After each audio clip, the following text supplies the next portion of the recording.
SNDP യോഗം general secretary Vellappally നടേശന്റെ മലപ്പുറത്തെക്കുറിച്ചുള്ള വിദ്വേഷ പരാമർശങ്ങൾ അർഹിക്കുന്ന അവജ്ഞയോടെ തള്ളിക്കളയണമെന്ന് സംസ്ഥാന പ്രസിഡന്റ് ജിഫ്രി മുത്തുക്കോയ തങ്ങൾ.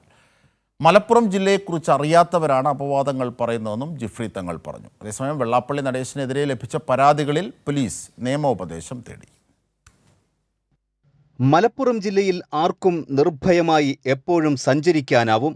ജില്ലയിൽ വന്ന് ജനങ്ങളുമായി ഇടപെടാത്തവരാണ് അപവാദങ്ങൾ പറയുന്നത്. ഇത് അർഹിക്കുന്ന അവജ്ഞയോടെ തള്ളിക്കളയണമെന്നും ജിഫ്രി തങ്ങൾ പറഞ്ഞു. പ്രത്യേകിച്ച് നമ്മൾ മലപ്പുറം ജില്ലയെ സംബന്ധിച്ച് നമുക്കറിയാം. ഈ ജില്ലയുടെ സൗരഭ്യം അറിയാത്ത ആളുകൾ, അത് ആസ്വദിക്കാത്തവർ പലതും പറയും. മനസ്സിലായി. ഇപ്പോൾ ആരോ ചിലരൊക്കെ പറഞ്ഞല്ലോ നമ്മുടെ മലപ്പുറം ജില്ലയെ പറ്റിയൊക്കെ.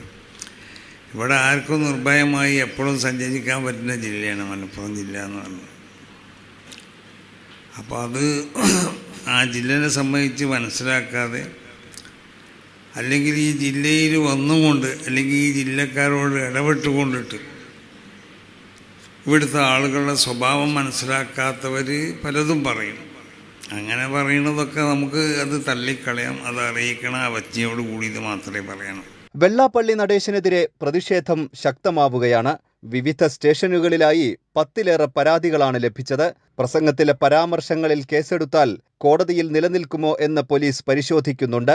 മലപ്പുറം പ്രത്യേക രാജ്യവും സംസ്ഥാനവുമായാണ് ചിലയാളുകൾ കാണുന്നതെന്നും സ്വതന്ത്രമായി വായു ശ്വസിച്ചും അഭിപ്രായം പറഞ്ഞും ഇവിടെ ജീവിക്കാനാകില്ലെന്നുമായിരുന്നു വെള്ളാപ്പള്ളി നടേശൻ പറഞ്ഞത്. നിലമ്പൂർ SNDP യോഗം ശ്രീനാരായണ കൺവെൻഷനിൽ നടത്തിയ പ്രസംഗത്തിലാണ് വിദ്വേഷ പരാമർശം. കൈരളി ന്യൂസ്, മലപ്പുറം.